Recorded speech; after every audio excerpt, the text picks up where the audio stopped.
Welcome to my channel Learn, Dream and Achieve. In this video, we will learn about the uses of indefinite article a and n. Use of indefinite article a and an. First rule हमारा क्या है, words के base पे है। पहला हम देखेंगे first letter जो कि वॉवेल होगा, फर्स्ट वो साउंड हमारा वॉवेल होगा। यहाँ पे वॉवेल से मतलब है ए ई आई ओ यू, और यहाँ पे साउंड से हमारा मतलब है स्वर, आ ई, हमने पढ़ाई होगा छोटे क्लास में ये सारे साउंड। ओके, और भी आते हैं। तो अगर हमारा first letter A E I O U से शुरू हो और फर्स्ट साउंड हमारा स्वर का साउंड आए, वॉवेल का आई ऐसे करके, तो हम एन का यूज करेंगे। सेकंड हम देखते हैं, फर्स्ट लेटर अगर हमारा वॉवेल हो ए ई आई ओ यू और फर्स्ट साउंड हमारा कॉन्सोनेंट हो, मीन्स व्यंजन क ख ग ये सब ऐसे आए, तो हम ए का यूज करेंगे। हम अभी एग्जाम्पल्स भी देखेंगे तो हमें और क्लियर होंगे। अगर वही थर्ड हमारा कहता है, इसमें थर्ड पार्ट इसका, अगर फर्स्ट लेटर हमारा कॉन्सोनेंट हो, क ख ग वाला व्यंजन, सॉरी व्यंजन नहीं, A B A E I O you को छोड़ करके जो बाकी के बचेंगे लेटर्स वो हो, और फर्स्ट साउंड हमारा वॉवेल हो मीन्स आई, तो हम एन का यूज करेंगे। हमारा फोर्थ इसमें का पार्ट कहता है, अगर हमारा फर्स्ट लेटर कॉन्सोनेंट हो, वहीं ए ई आई ओ यू को छोड़कर बी सी डी ऐसे सब हो, और हमारा फर्स्ट साउंड जो हो कॉन्सोनेंट हो मीन्स व्यंजन, तो फिर हम ए का यूज करेंगे। ठीक है, ये चारों हमारे वर्ड्स को लेकर के थे, ऐसे कि वॉवेल वॉवेल हो तो एन हो, वॉवेल और कॉन्सोनेंट हो तो ए होगा, कॉन्सोनेंट और वॉवेल हो तो एन होगा, अगर कॉन्सोनेंट कॉन्सोनेंट हो तो ए होगा। हम देखते हैं इसका example, an umbrella, an ox, an Indian. Umbrella, इसको जब हम प्रोनाउंसिएशन कर रहे हैं तो ये हमारा स्वर से शुरू हो रहा है, ये वॉवेल है, यू हमारा वॉवेल है और ये स्वर से शुरू हो रहा है, तो हमने एन का यूज किया। एन ऑक्स, ऑक्स जब हम प्रोनाउंशिएट कर रहे हैं तो ये भी हमारा स्वर से ही शुरू हो रहा है, और ओ जो है वो भी हमारा वॉवेल होता है, तो हमने एन का यूज किया यहाँ पे। इंडियन, इंडियन ई से शुरू हो रहा है जो कि स्वर है, और आई भी एक वॉवेल होगा। ठीक है, तो हमने एन का यूज किया है। अब इधर देखते सेकंड, इधर यूनिट, यू तो हमारा वॉवेल है, लेकिन जब हम इसे प्रोनाउंशिएट कर रहे हैं तो या आ रहा है हमारा बोलने पर, तो हमने यहाँ पे ए का यूज किया। जैसे हमने बताया था कि वॉवेल तो होगा फर्स्ट लेटर, लेकिन अगर उसका फर्स्ट साउंड हमारा कॉन्सोनेंट आ जाए तो हम वहाँ पे ए का यूज करेंगे। ठीक उसी तरह यहाँ पे यूनिवर्सिटी है, यहाँ पे भी यू है, वॉवेल हुआ, लेकिन जब हम इसको पढ़ रहे हैं तो हमारा या से ही शुरू हो रहा है, तो यहाँ पे भी हम ए का यूज करेंगे। यूनियन भी ठीक उसी तरह है, या से शुरू हो रहा है और यू हमारा वॉवेल है, तो ए का यूज करेंगे। ठीक है, अब इसमें देखें एच, ऑनेस्ट, ऑनेस्ट मैन, तो एच जब हम देखेंगे तो ये तो हमारा कॉन्सोनेंट है। ठीक है, एच हमारा कॉन्सोनेंट है, लेकिन जब हम इसे प्रोनाउंशिएट करेंगे तो हमारा ऑनेस्ट पढ़ेंगे, यानी आ से शुरू हो रहा है, तो क्या हो जाएगा an. M L A, M तो हमारा क्या है, कॉन्सोनेंट है, कॉन्सोनेंट है, लेकिन जब हम इसे प्रोनाउंशिएट करेंगे तो ये स्वर बन रहा है एम, एम ऐसे लिखाएगा एम, तो ये हमारा क्या हो जाएगा एन, क्योंकि हम इसे प्रोनाउंशिएट कर रहे हैं तो ए पहले आ रहा है ऐसे, जो कि हमारा स्वर है, तो हम एन का यूज करेंगे। अब यहाँ पे देखेंगे कैट, कैट, सी जो है हमारा वो कॉन्सोनेंट है, और जब हम इसे प्रोनाउंशिएट कर रहे हैं तो इसका फर्स्ट साउंड भी जो आ रहा है वो भी कॉन्सोनेंट आ रहा है, तो ए का यूज करें। ठीक उसी तरह बैट भी है, बी हमारा कॉन्सोनेंट है, जब हम इसे प्रोनाउंशिएट कर रहे हैं तो फर्स्ट जो साउंड आ रहा है हमारा वो भी कॉन्सोनेंट आ रहा है, मतलब व्यंजन आ रहा है, तो क्या हो जाएगा ए हो जाएगा। ये हमारे रूल समझ में आ गए। वॉवेल कॉन्सोनेंट के बेसिस पे था कि फर्स्ट लेटर और फर्स्ट साउंड अगर ऐसे होगा तो फिर क्या क्या यूज होगा। फिर सेकंड हम देखते हैं, फॉर सम स्पेशल फ्रेजेस, कुछ स्पेशल फ्रेजेस होते हैं जिसके सामने ए और एन का यूज करते हैं, जैसे a team of, a Galaxy of, ये सब कॉमन एग्जाम्पल है। ये हो गया। थर्ड है हमारा A is used for the expression of the number and the quantity.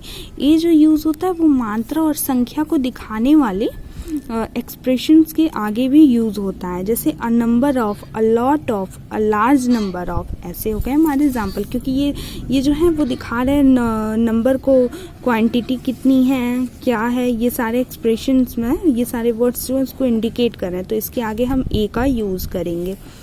तो ये हमारा तीसरा रूल हो गया। अब हम चौथे रूल पे मूव करते हैं। A and an is used for the meaning of one. जैसे अगर कोई चीज़ का मीनिंग एक आ रहा है तो उसके आगे भी ए और एन का यूज़ होगा, लेकिन ये हमें ध्यान रखना होगा, जो हमने रूल फर्स्ट में पढ़ा था कि फर्स्ट लेटर क्या होगा, फर्स्ट साउंड क्या होगा, उसके बेस पे यूज़ होगा। ठीक है। पांचवा रूल हमारा क्या कहता है कि A and an is used for the meaning of any. A और एन जो होगा एनी के भी मीन्स के लिए यूज़ होगा, मतलब कि कोई के लिए भी यूज़ होगा। देयर वॉज अ किंग, जैसे हमने कई इंग्लिश की स्टोरी पढ़ी होगी, वहाँ पे मैं once upon a time there was a king, तो वहाँ पे भी जो यूज़ होगा वो ए और एन होगा, क्योंकि यहाँ पे कह रहा है कि कोई राजा था, कहाँ का, उत्तर प्रदेश का, कहीं का भी कह लीजिए, तो कोई के मीन्स में यहाँ पे ए का यूज़ होगा। यहाँ पे भी रूल फर्स्ट का हम ध्यान रखेंगे कि फर्स्ट लेटर हमारा क्या है, फर्स्ट हमारा साउंड क्या है। फिर हमारा छठा है इच, एवरी, पर, इन सब के भी अर्थ के लिए हमारा ए और एन का यूज़ होता है। ठीक है। जैसे ही अर्न्स ₹2000 पर मंथ, वह हर महीने कितना पाता है, 2000, तो यहाँ पे भी हमारा ए का यूज़ होगा। हमारा जो 6 वाला रूल कह रहा है वो कह रहा है ईच एंड एवरी पर का अर्थ देने के लिए भी ए और एन का यूज़ किया। जैसे एग्जाम्पल ही अर्न्स ₹2000 पर अ मंथ, यहाँ पे हर महीने वो कितना कमाता है, 2000, तो यहाँ पे एक मंथ को दिखाने के लिए क्या यूज़ हो रहा है, ए, तो यहाँ पे सेंस दे रहा है कि वो हर महीने, तो यहाँ पे ए का यूज़ हो रहा है। वंस अ मंथ, एक बार महीने में, तो यहाँ पे भी ए का यूज़ हो रहा है। फिर 7वां रूल हम देखेंगे if 2 adjectives are added with the an, अगर कोई 2 विशेषण है एंड से जुड़े हुए हैं और they are used before the singular countable noun, अगर वो सिंगुलर काउंटेबल नाउन के पहले यूज़ हुए हैं लेकिन वो किसको शो करें, एक सिंगल पर्सन और थिंग के बारे में, मतलब एक ही व्यक्ति का और वस्तु का बोध करा रहे हैं, तब हम ए और एन जो होगा वो फर्स्ट एडजेक्टिव के पहले यूज़ करेंगे। ठीक है। फिर से 2 एडजेक्टिव हैं जो कि जुड़े हुए एंड से और वो जो है सिंगुलर काउंटेबल नाउन के पहले यूज़ हो रहे हैं और शो कर रहे हैं सिंगल पर्सन और थिंग को, तो फिर जो ए एंड एन होगा वो कि फर्स्ट एडजेक्टिव के पहले यूज़ होगा। जैसे अ रेड एंड ब्लैक शर्ट, यहाँ पे एक ही शर्ट के बारे में बात की जा रही है जो कि रेड और ब्लैक है। और जैसे a tall and beautiful girl, तो यहाँ पे गर्ल जो है एक ही गर्ल के बारे में बात की जा रही है जो कि टॉल है और ब्यूटीफुल है। ये दोनों क्या एडजेक्टिव हैं जो कि सिंगल पर्सन के बारे में बता रहे हैं, सिंगल थिंग के बारे में बता रहे हैं, तो सिर्फ जो फर्स्ट एडजेक्टिव होगा उसके पहले ही हम ए का यूज़ करेंगे। हमारा 8वां रूल क्या कहता है कि अगर 2 एडजेक्टिव्स हैं, if 2 adjectives are added with and, वही चीज़ है अगर 2 एडजेक्टिव्स हैं हमारा एंड से जुड़े हुए हैं और यूज़ हो रहे हैं सिंगुलर काउंटेबल नाउन के आगे, काउंटेबल नाउन जिन्हें हम गिन सकते हैं उसको कहते हैं सिंगुलर काउंटेबल नाउन है, और इंडिकेट कर रहे हैं टू डिफरेंट पर्सन और थिंग को, 2 अलग अलग वस्तु और व्यक्ति को इंडिकेट कर रहे हैं, तो फिर हम जो यूज़ करेंगे ए और एन इंडेफिनिट आर्टिकल का वो दोनों एडजेक्टिव के पहले करेंगे। ठीक है। अगर सेम को दिखा रहे हैं तो सिर्फ एक के आगे होगा, अगर अलग अलग को दिखा रहे हैं तो दोनों के आगे होगा। अगर यहीं पर हम देख ले अ टॉल और ब्यूटीफुल गर्ल, मतलब कि एक लंबी लड़की और एक सुंदर लड़की कह सकते हैं। और यहाँ पे देख ले N orange and a red shirt, means एक लाल शर्ट और एक orange shirt. An honest and intelligent girl, एक ऑनेस्ट और लड़की और एक इंटेलिजेंट लड़की। यहाँ पे 2 अलग अलग लड़कियों के बारे में बात की जा रही है, यहाँ पे एक ही लड़की के बारे में बात की जा रही है। अब हम 9वें रूल की तरफ आते हैं। 9वां रूल हमारा क्या कह रहा है, कह रहा है 2 singular noun is added with the and, वही चीज़ कह रहा है 2 सिंगुलर नाउन है जो कि एंड से जुड़े हुए हैं, and with this noun have to indicate about the, और हम इस नाउन के जरिए किसी सिंगल या पर्सन थिंग को इंडिकेट कर रहे हैं, तो फिर सिंगुलर नाउन के पहले इंडेफिनिट आर्टिकल का यूज़ होगा, मीन्स आगे केवल यूज़ होगा, ये नहीं कि दोनों के साथ यूज़ होगा। सिर्फ अगर वो सिंगल पर्सन और थिंग को दिखा रहे हैं तो सिर्फ एक ही के आगे यूज़ होगा। अगर वही चीज़ हमारा दूसरा रूल क्या कहता है, 2 singular noun is added with and indicating the 2 different person and thing, अगर सिंगुलर नाउन है दोनों एंड से जुड़े हुए हैं लेकिन 2 डिफरेंट डिफरेंट डिफरेंट पर्सन के बारे में बात कर रहे हैं तो फिर इंडेफिनिट आर्टिकल दोनों के आगे यूज़ होगा। अगर सिंगल के बारे में मतलब एक ही पर्सन के बारे में बता रहे हैं, थिंग के बारे में, तो सिर्फ एक बार यूज़ होगा आगे। अगर अलग अलग के बारे में बात करें तो दोनों के आगे यूज़ हो जाएगा। फिर से हम देख लेते हैं हमारा फर्स्ट रूल जो हमारा वर्ड्स के बेस पे था, फर्स्ट लेटर फर्स्ट साउंड के। अगर वॉवेल वॉवेल हो तो एन का यूज़ होगा, फर्स्ट लेटर हमारा वॉवेल हो, फर्स्ट साउंड हमारा कॉन्सोनेंट हो तो ए का यूज़ होगा, फर्स्ट लेटर हमारा कॉन्सोनेंट हो, फर्स्ट साउंड हमारा वॉवेल हो तो एन का यूज़ होगा, फर्स्ट लेटर हमारा कॉन्सोनेंट हो, फर्स्ट साउंड हमारा कॉन्सोनेंट हो तो ए का यूज़ होगा। एग्जाम्पल्स हमने देख लिए थे। सेकेंड हमारा कुछ फ्रेजेस के आगे भी यूज़ होते हैं। क्वांटिटीज़ और नंबर को दिखाने के लिए ए का यूज़ किया जाता है। अगर 1 का मीन्स आए कहीं पर तो हम ए और एन का यूज़ करेंगे, लेकिन रूल फर्स्ट को ध्यान में रखते हुए। अगर कई का मीन्स दिखाना हो तो भी ए और एन का यूज़ होगा, लेकिन रूल फर्स्ट को ध्यान में रखते हुए।